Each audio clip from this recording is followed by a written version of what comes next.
All right. Like I said, we always got some dynamite guests, and I am excited. We're here at Black Half Blind Billionaire. I'm your host, Mark Rich. I got somebody here that we happen to be in the same marketing company years ago. And one thing about the marketing company, we was talking about this earlier, right? Like you meet interesting people. I got to meet Miss Black USA, and I wouldn't have met my pastor if it wasn't for that business. I wouldn't have met one of the guys that owns all the buildings in the world, right? If it wasn't for that business. And I wouldn't have met this young lady. It's funny because when we first met, I don't know if you remember this, we both were getting promoted. And your husband and my wife was sitting back looking at us like we idiots, but we didn't know if we was going on the stage yet. Remember? Yep, I remember.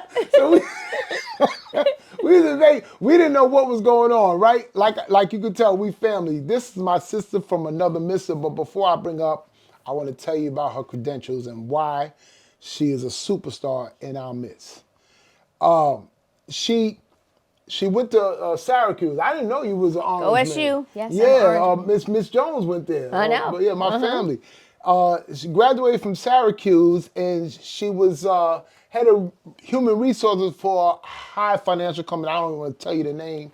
And she did that for a while. She's actually a success coach for over 20 years, guys. For over 20 years being a success coach. And she now has a security company called Aspen Security. And she does credit rebuilding. But more importantly than all of that, her and her husband have two beautiful twins, right? Layla and Aiden, my peoples. And without further ado, I'm going to bring up my sister from another mister, Lisa Douglass-Doe. Let's give it up. Thanks, Mark. Thanks for having me. Thank you for having me. And congratulations on your podcast. Yeah, you did amazing. Yeah, we trying to make it happen, right? We trying to make it happen because I don't know if y'all don't know her, I'm gonna let y'all know. They call her husband Barack. Yeah.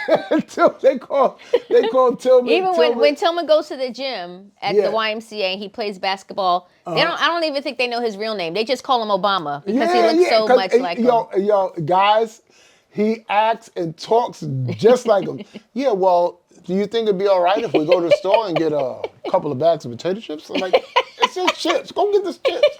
You know? Yep. But we're family guys. That we come over. We've done real estate. She's a real estate investor as well. She has property in Wisconsin. I know in PA, right? Yep. And we've done deals together. It's family. But I beg for her to come on the show because she has something to give you guys. I want to get into some questions, then we're going to find out what she has next because we know that credit is everything. And we're going to get into that. But first, I want to ask you about your love life. Okay. How did you and Tillman meet? Originally, you're from the Bronx. I'm from the Boogie Down. Yep. Tillman from out here in LI, right? Yep. I'm glad you think I'm only in my 30s, but I'm having a big birthday next month. But so we just hit 30 years of marriage in September 2025. Beautiful, beautiful, beautiful. I love Tillman because Tillman's so calm and cool. You know what I mean? And I forgot he was a video producer. You know what I mean? Okay. So let's talk about that. Let's talk about marriage. Let's talk about you guys having a bond. We know you got the credit coach. You got the credit repair company. We know you run a security firm. We're going to get into that. I want to talk about Lisa. Okay. What's Lisa's strengths and weaknesses? What people go, you know what? I love her for that. What people go, ooh. So for me, I think my strength is positivity and being like a bright light among my friends and my family. And it's funny, we talked about how some people can perceive their strength as a weakness as well. I find it as a positive. But I remember there was a case when I was at work. Right. And you're working with your coworkers and we have an offsite.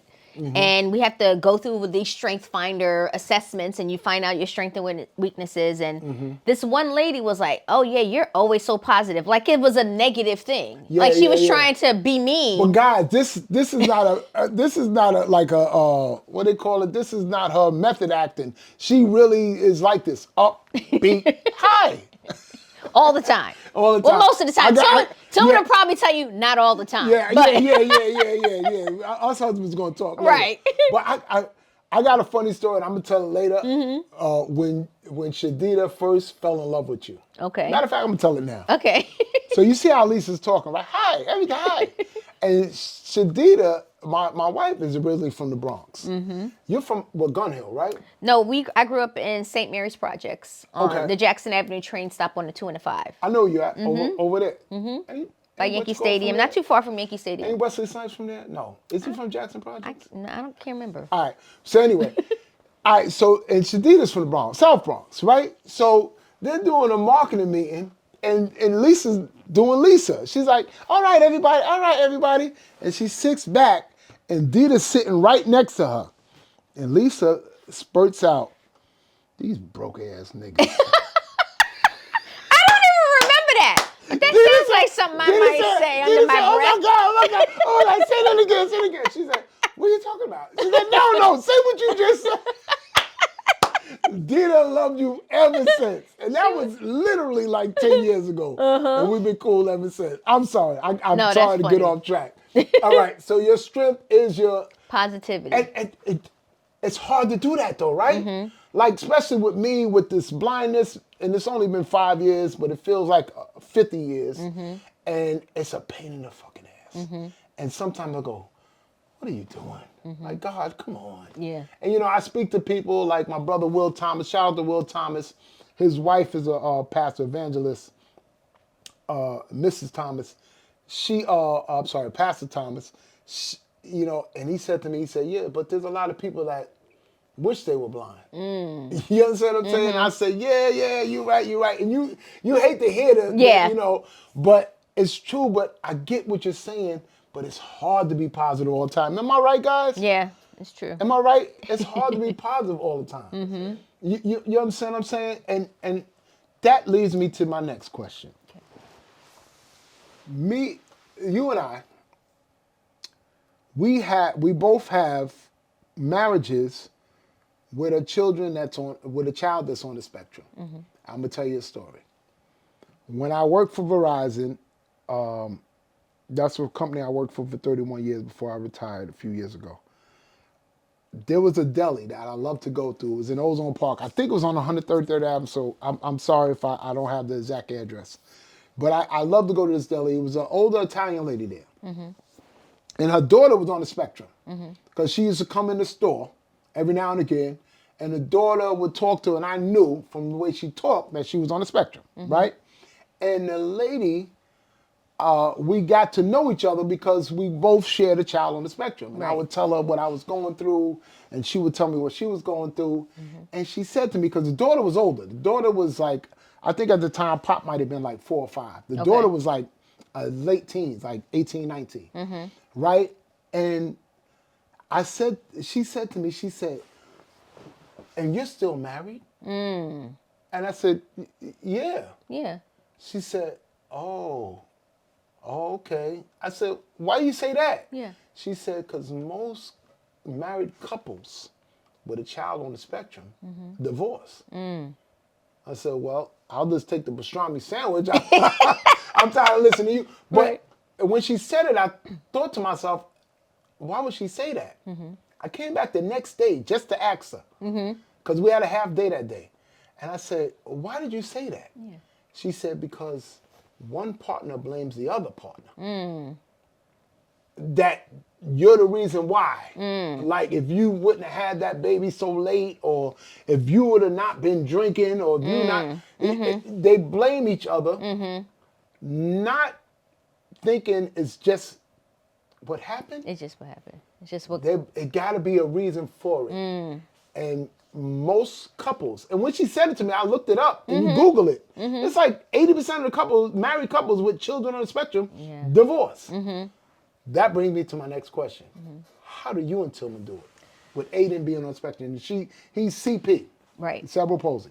So go ahead. So it's so funny. We never even thought about leaving each other. But I now that you say that, it is interesting that the statistics is so That's high. crazy. So I didn't realize until she told me. I looked it yeah. up. So for us, we were blessed to have twins. Twins, right? They're 19 now, about to be 20, but I had to go through IVF in order to have the kids. Like we tried for 5 years to have the kids and gone through failed attempts thank you for sharing IVF. And I'm happy to share because people think, oh, you could just easily have a baby. You might think that, but it doesn't happen easy for everybody. Right. It's a gift. Exactly. So when we were finally blessed with the twins, I actually was on bed rest for 10 weeks in the hospital. Couldn't go home. I hate being in the hospital. And finally had the twins. Everything was going well. And when the twins were about 6 weeks old, my son somehow caught bacterial meningitis.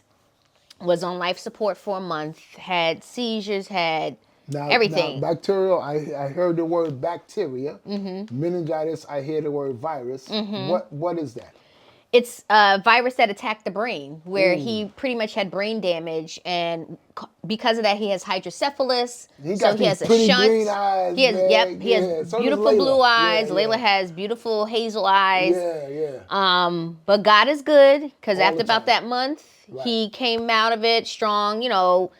Even though he is classified as having cerebral palsy, you wouldn't be able to tell from just look, because he can run, jump, he could do anything. It's just his expression. He can't get the words out. Right, it's a spectrum. So he's all the way on the edge, because cerebral palsy at the worst is the people in the wheelchair. Exactly. And that's the worst disease to have. Because you know what you want to do and you can't move the muscle to do it. It's like, that's the worst. Right. But he's all the way on the other side. He's like what they call I don't know, but I'm sorry. Everything worked out. He he used to have seizures all the time, but now he hasn't had a seizure since 2017, which is great. Okay, good. He hasn't had any issues with his shunt since COVID. That was the last time he had to have brain surgery, but he's had several surgeries. But Tillman and I just have a good support system. Divorce never even came up. No, never. Beautiful. And we never blamed each other. I hear what you're saying, that's a high. We never blamed each other. Yeah, until she told it to me, I was like, what? No, we even decided, like when the twins were born, a lot of people don't know this, but I was the one who went back to work, and Tillman stayed. Tillman has been the stay-at-home dad for our kids since they were born. Wow. And a lot of people are like, how does that work? Didn't he work for News 12? Yeah, he worked for News 12, the NBA. He did a lot of video work for them. But we just knew. I remember envying his parents. I didn't forget that. Being able to have two parents in the home and someone being home. And I was like, I grew up in a single parent home. I would always would always thought about, it'd be great if one of us could stay home. When we had the kids. And Tillman was the one who said, I'm going to do that. Nice. And it probably makes more sense because he's a lot more nurturing probably than I would have to say. But you are from the Bronx. I am from the boogie down. Sometimes that comes out. And people are like, oh, you grew up in the Bronx? And then if you do something wrong, they're like, oh, yeah, I can tell now. She does have a flip. Trust me, I know. I know about the Bronx girls. We want to go to break, right? So we're going to go to break because I want to get into what she has next, because, guys, the second part of this, not like the first wasn't important, but this second part is very important. All right? We'll be right back on Black Half Blind Billionaire.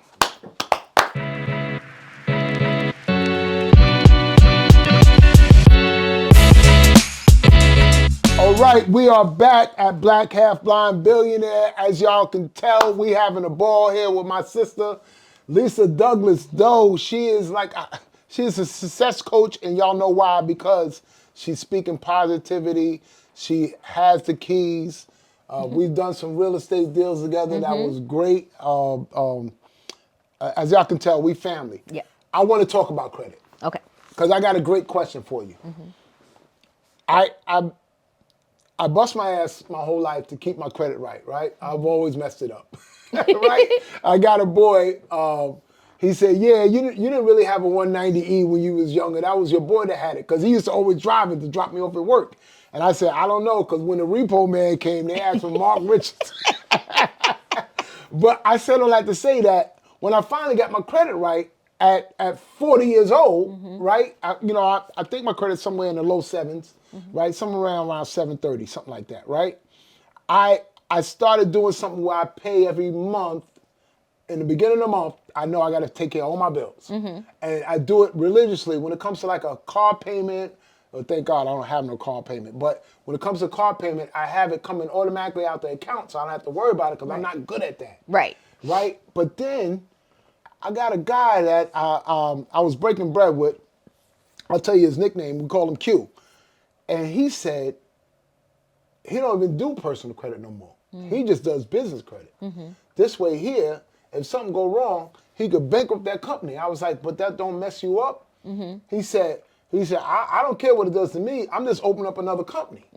So my question to you is, because you are credit, I'm sorry guys, if I didn't say this already, she's a credit counselor, certified credit counselor. Certified, that's very important. Not people that's saying it, because you can go live and just say it. She's certified credit counselor. What's the importance of credit? So I was just like you, Mark. Went to college. As soon as you come on college campuses, there are all these credit card companies. Come on, sign up. Right. Don't worry about it. Right. I was like, all right, cool. Right. But you don't realize, thinking, oh, my mom will pay it when I get on. My mom was like, no, that was your bill. You need to take care of it. Yep. So when I graduated from college, I totally screwed up my credit, right? Yep. So it took me time to learn how to fix it. And I did it the first time. So we were able to purchase our home in New Jersey and stuff. Right. And what people don't realize is how critical credit is, that you can't, at some places, you won't get hired if you have bad credit. That's right. That's the new thing. My background is in human resources. We do background checks on you. And if you have bad credit, and especially if you want to try to work in the financial services industry, why would they hire you if you can't even take care of your own situation at home? Makes a lot of sense. Right? There's places you can't even get an apartment, let alone get a home, Right. because you don't have good credit. Because I'm taking you as a tenant, I'm going to check your Right. We're going to check your credit. Right. So people don't realize how critical it is. And the younger we can teach people that with financial literacy, like these things need to be taught in schools for kids, Right. so they know how valuable it is to have good credit at the age of 18, so that way you can do what you want. Because not everybody wants to go to college, right? Right. But maybe they want to start a business. Right. But if you had the foresight and your parents were able to teach you some things early, you can get a loan as long as you have a job and things of that nature. So that way you can start what you want to do if you don't want to go to college and things of that nature. So credit is critical. And I just got passionate about it because after I had invested in a few deals back during COVID came, and I was like, I want to get back into real estate. Right. And I needed to get some stuff off my credit. And so I had a credit coach. And I was so excited by what I learned that I taught it to my family members. And then my brother went ahead and got his stuff together. And he was able to buy certain properties and things of that nature.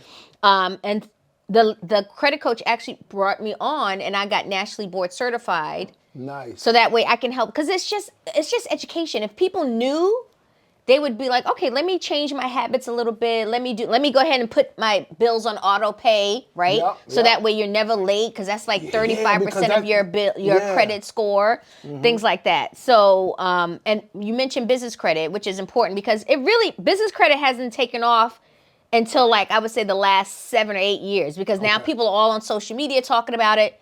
But you can't get business credit until you build up your personal credit. A lot of people think, oh, I'll just start with business. But if you don't have at least a 680, and you have a business and you want to start to get business credit, you have to have at least a 680 to be able to start into the business credit world. And you could actually get, let's say you had like, I don't know, 20 grand worth of $20,000 in credit limit on your personal side. Okay. And your credit score is at least a 680 or better. You can get business credit that's 3 to 5 times what your personal is, and nothing's going to affect your personal credit anymore. So if you want to buy a car in your business name, it's not going to show up on your personal credit.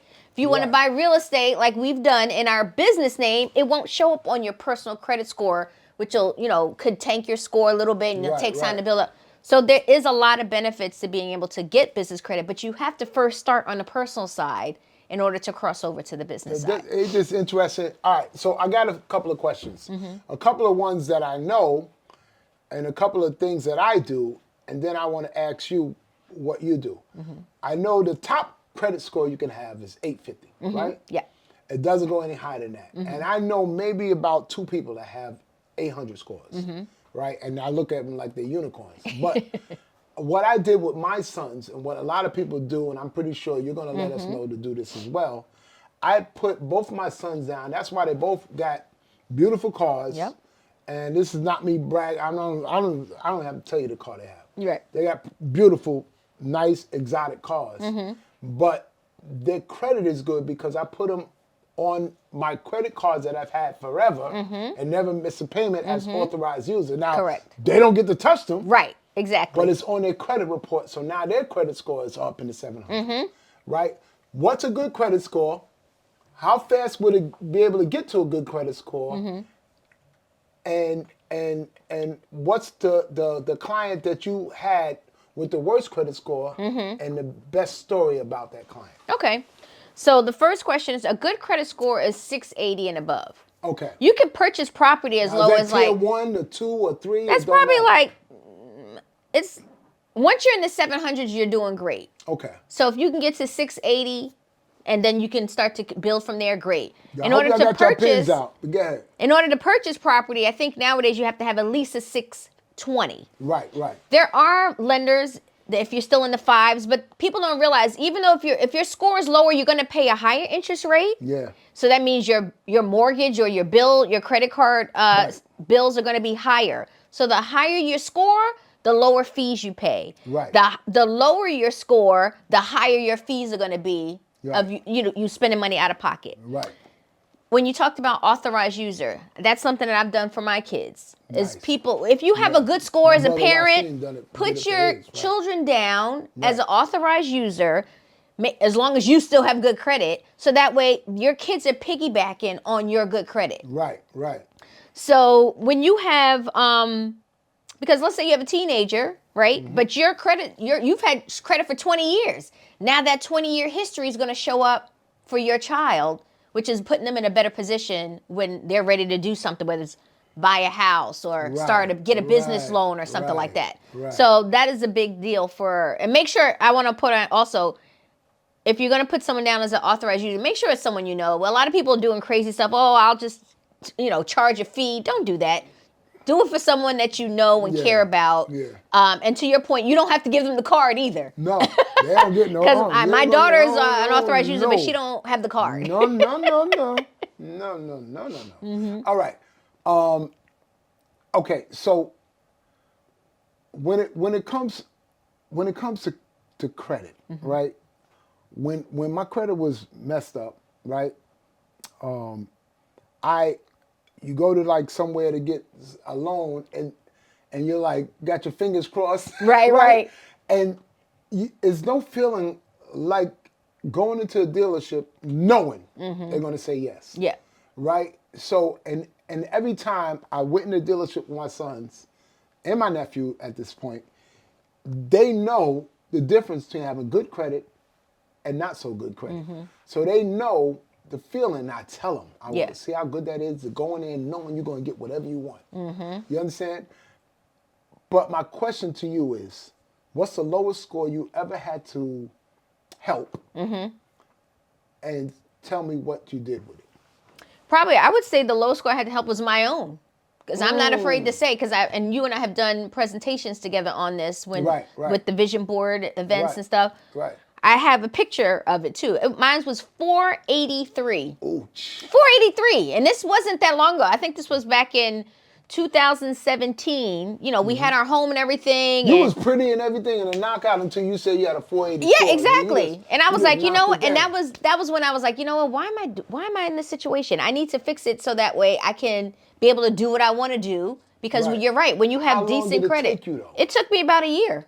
You shouldn't have to, no one should have to be paying anyone months and years to get good credit. There's some basic things that people can do, Look at your credit utilization. If you have more than 30% of your credit that's utilized, get it below 30%. That's what I got to get on, because a couple of my credit cards I got to bring down now. Just bring went up it, bring down your balances, and you'll see your score go up. Right. Put your bills on auto pay, so that way you as soon as you make a late payment, you can lose as much as 100 points on your credit score because you just missed paying that bill on time. Oh, I was on vacation. Just put it on auto pay for the minimum. If the credit card bill says, oh, you have to pay a minimum of $20, just set it up for the $20 a month. You can always pay more, right, if you want to, as long as you don't pay it late, because that's going to tank your score. Right. So those are just like two big basic things that people can do and see their score. Make sure it's on time. Yep. All right. And I'm gonna get off this in a minute, but I'm happy to say, by the way, I'm around a 7:30 myself. Suggity. And people think, I have to get to 850. You don't have to get to 850. If you get to like 750 and above, that's the same as someone who has 850 as well. Right. All right. So, as far as the credit goes, I want people to be able to get in touch with you. Do you have an email address or a link to tell people right now how to get their credit right? Yeah, you can email me, Lisa_Doe, DOE, @yahoo.com. I'm also on Instagram, Lisa Douglass-Doe on Instagram. And don't be inboxing her. You can DM me if you need some information. Yeah, so that's a good way to contact me. Now, your brothers are an inspector, retired inspector, and you guys got a security company, right? Tell me about that, and then we're gonna wrap it up, right? Because sure. So yeah, I'm happy. We all know how. Hey guys, can y'all tell how fly she is? She just got everything going on. Tell me about the security company, Aspen Security. Sure. So I'm happy to say that I would call it a family business because my brother's the one who started it. Okay. Back in 2009. But over the years, he just got busy. As you grow in the NYPD, you don't really have time for your business. Right. He has blessed us, trusting my husband Tillman and I to say, hey, I want you to run it. I want you guys to be the head of it and literally everything. So now I'm actually the president of Aspen Security as of 2023. And obviously, if we need help, whatever, I can call him, ask him questions for consulting. But we've been blessed to be able to grow it and get some major contracts in New York in the shelter system. Let me ask you this. All your employees are ex-cops or corrections? On the armed security side, we have ex-law enforcement, or they could be current law enforcement. And they're working with us at either synagogues or at high-end retail stores, places like that. Right. And then we have unarmed guards. The bulk of our staff is unarmed guards, and we have over 80 guards on. Unarmed guards. I know a few brothers that can use it, and they don't have no criminal records. Yeah. So I definitely want to plug a couple of people in. What else we got? You're a success coach. See, we can go on forever, but we're not, because we're gonna get it back on, right, guys? We're gonna get it back on. We gotta get it back on. I wanna thank you. Thank you for blessing this podcast, Black Half Blind Billionaire, because what this podcast is lifestyle. It's health, wealth, and family, and you epitomize all three. Thank you. And I want to thank you for coming out from Jersey all the way out to LI. Make sure you get back before the storm. Right. Make sure that we're going to wrap it up. But I just want to thank you for coming out and blessing us. And we all have a way to contact us. If you need your credit, if you need security, if you need help with your success, get in touch with my sister from another mister, Lisa Douglass-Doe. Thank you, Mark. Let's give it up for Lisa Douglass-Doe, guys. Black Half Blind Billionaire signing off.